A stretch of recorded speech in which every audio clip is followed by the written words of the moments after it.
Hello BookTube, welcome to Lizziefaye Loves Books. I'm Elizabeth, and this is basically part 4, and probably the final part, technically, of my great book Purge. And I am coming to you today with kind of a more unusual type of unhaul video, because these are my TBR unhauls. What basically it boils down to is when I sorted out my books and decided what I could get rid of, I came up with an amount of books that I feel like I can get rid of as soon as I read them. So they are still to be read, but I feel like they can go as soon as I read them. So most of them are nonfiction, and some of them are fiction, and most of the fiction are cozy mysteries, with a few exceptions. There's a couple of classics and standalones, but not very many. So what I have been kind of talking about in my earlier purging videos is that I kind of came up with an idea of how to deal with them, and I'm going to do a TBR jar because I have really enjoyed watching a lot of other booktubers use the TBR jar for various categories of books that they want to get to. And I already have my 20 by 20 stack challenge that has been going now since the beginning of 2018, and that's going to carry me through 3 years. Those are the books that I most want to read. Now these are books that are not nearly as high of a priority, except for the fact that I need to move them out of my house. So what I thought I would do is do a TBR jar. I have a separate jar for fiction and one for nonfiction, and however long it takes me, every so often, I will draw out several of the nonfiction books. I think 6. Every time I think about it, I keep landing on the number 6 for nonfiction. So periodically, I will draw out 6 nonfiction books from the jar, and at that same time, I will draw out 1 fiction book because my TBR is already very heavy on fiction. I don't have nearly as many fiction as nonfiction in this group of books. So for every 6 nonfiction, I will also read 1 fiction book, and I will determine then if, in fact, I am going to get rid of those books. Well, first of all, let me show you where they are on my shelves. I have a little square bin that I showed you in my previous video that was still empty. So that is where I have put my fiction books. And then in the other shelf, I had just a little bit more space, so I bought just a slightly bigger bin. It's a rectangular sized bin, and that is where I have put all of the nonfiction that I need to read, and then it can go. So quickly, I'm going to insert a clip here showing you exactly how those are placed on my bookshelves. Okay, so I have shown you these bookshelves before. I have 2 large metal bookshelves in my utility room, and I recently bought these little bins for the bottom shelf.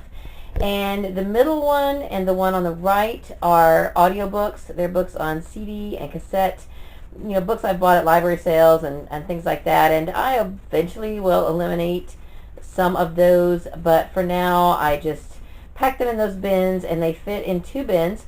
So the one to the left was empty, and I decided to make it my location for the fiction books that I am planning to read and then let go of. Then to the right of those, I have another set of shelves, and again, I've mentioned before, this is my utility room. So on the bottom shelf, I've got my bag recycling there, and then I had enough space to get a rectangular shaped bin, and that is where I am housing the nonfiction that I think I can read and let go. Alright, so we're back. Now I have brought those bins here in this room so that I can draw them out, and then I can find the book in the bin and show it to you right now. Here are the rules that I am giving myself for this challenge. Now there's no set time limit. However, I would like to think that I could finish this group of books by the end of 2019. Maybe even sooner, but definitely by the end of 2019.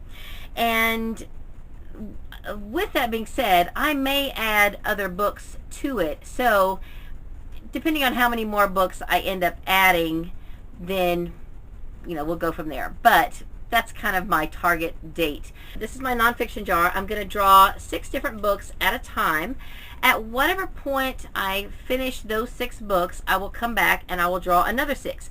It will not necessarily go month to month. I would like to say that I think I could get all 6 read in 1 month, but there may be some months that I don't get any, and there may be some months that I get more than that read. So, you know, I'm just going to kind of leave it to 6 at a time.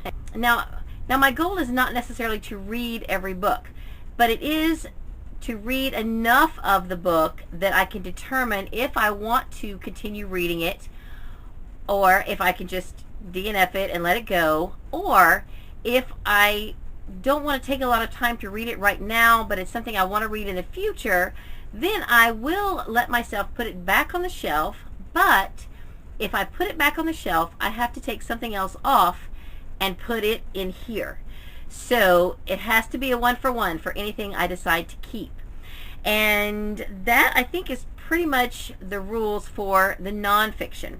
And as of right now, I have 61 books in here. Some of them are very short and some of them are quite a bit longer. I don't think there's any book that's more than 300 pages. There might be a couple that are a little over 300 pages, but for the most part, I would say 2/3 of these books are less than 200 pages. So it shouldn't take me that long to get you know, the majority of them read. Alright, so then I've got a little bowl here of my fiction, and there are 26 books or book series represented here.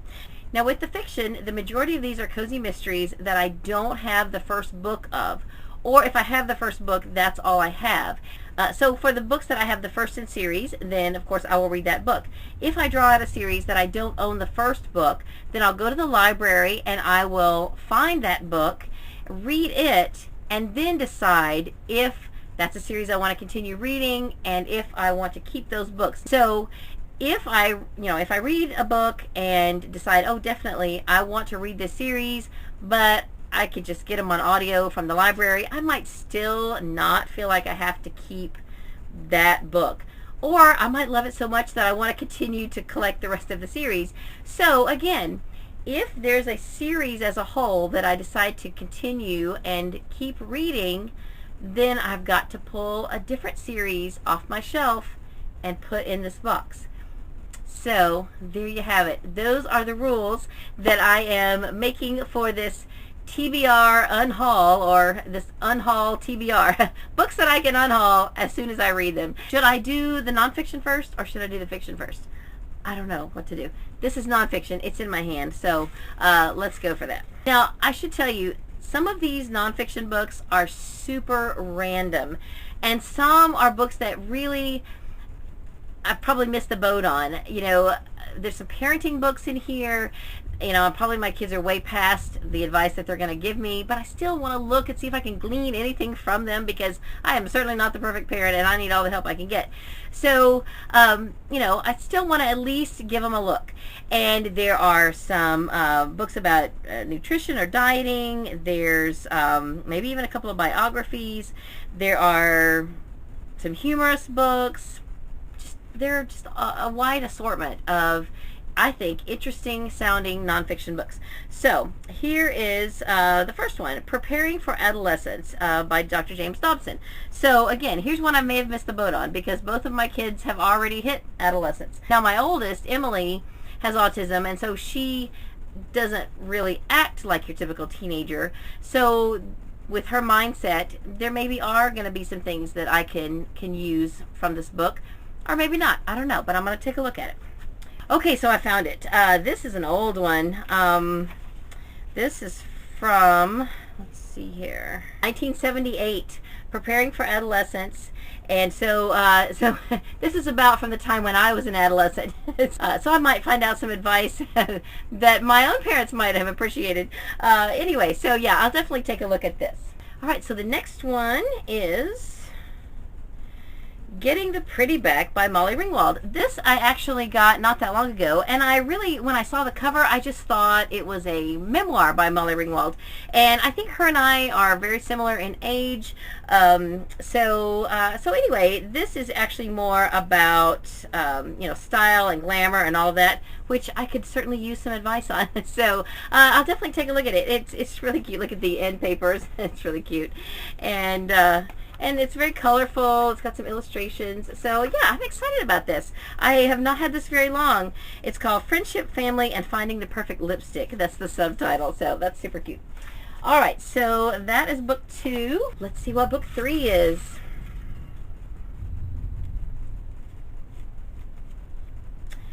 The Everything Organize Your Home book. I was going to read this book for, I think, Booktubeathon or some readathon a couple of years ago, and I didn't get it done. Yeah, this is an oversized book that just doesn't fit on my shelf. I really like to keep my organizing books, but I decided I could let this one go. I want to see if I can glean any good advice from it. Then I'm going to let it go. Yeah, see, here's even a bookmark where I started it, and I just didn't get around to finishing it. So yay, I'm glad to get that one out of the box and out of my shelves. Next one. See here. Clippings from My Notebook by Corrie ten Boom. Okay, so I remember getting this at a book sale. Most of my Corrie ten Boom books I'm going to keep. But this particular one, again, is oversized and it doesn't fit well on the shelves. It's a nice book, although this copy is a little bit beat up. But it's got photographs and it's autobiographical of some, times in her life. So I would definitely like to read this, but again, I went ahead and decided to put it in the box because it just doesn't fit good on the shelves. So that's 4. We're going to do at least 2 more.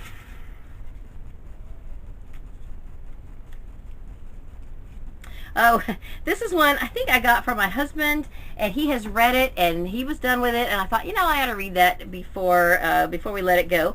It is The Big 5-0 by Bill Geist. So you guys might or might not know that I am 3 years older than my husband. So I hit 50 in 2014, but he just hit 50 last September. So he read this last year. It's Facing, Fearing, and Fighting 50. So I thought it looked cute, and I wanted to take a look at it before we let it go. All right, one more nonfiction. Let's make it a good one.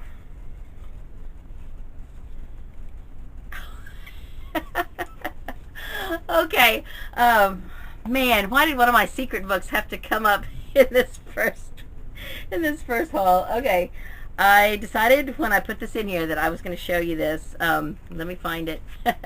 Oh my goodness.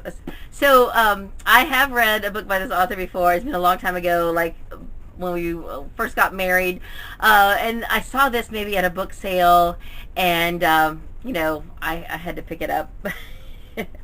Okay, it's called, am I blushing? It's called Is There Sex After Kids by Ellen Kreidman. And I've never read this. I don't even remember where I got it. But anyway, I will take a look at it and see if it's something I want to read. And if it is, then I'll read it. So anyway, we're having our 20-year anniversary this year. So maybe this would be a good book to read. So anyway, silliness. Okay, so now let's move on to fiction. I'm just going to draw out one in this video, and we'll see what it is. Like I said, most of them are cozy mystery series, but there are 2 or 3 standalone books in this bowl, so we'll see what I get. Okay, it is the Willard Scott Mysteries, which I forget the actual name of those. So I only own the second book. I will have to get the first one from the library. Now, I did notice that my Friends of the Library group, they did have the first one of this series back in the workroom on the back shelves. So I might just go ahead and grab that one so that I don't have to worry about, checking it out from the library and reading it fast or whatever. So they're not real big. So this is probably a series I'll end up keeping, but I will go ahead and grab that first book and read it. and at least, you know, get that read before I come back and draw more books. So I don't necessarily have to read both books before I can draw another book, as long as I read at least the first one in the series and then decide if it's a series I'm going to keep reading. I may not like it. I don't know. We'll see. So anyway, this is Murder in the Mist. These are written with Bill Kreider. Of course, Willard Scott we know as a morning show weatherman. The series is called Stanley Waters. So it's the Stanley Waters mystery series. It says Bill Kreider is a Texas mystery writer, and the book series is set in Virginia. So there we go. Here are the 7 books that I have drawn out from this first TBR unhaul. And when I read these, hopefully I can let them go. And if not, then I got to pick something else from my shelves to put back in the box. So that's all I have for this video. As soon as I finish reading these, I will come back and do another TBR jar drawing and show you what the next 6 books are. And at that point, I will let you know what I thought of these books and whether I ended up keeping any of them or not. So that's all for this video. I hope you're having a great day. Read a good book, and God bless you.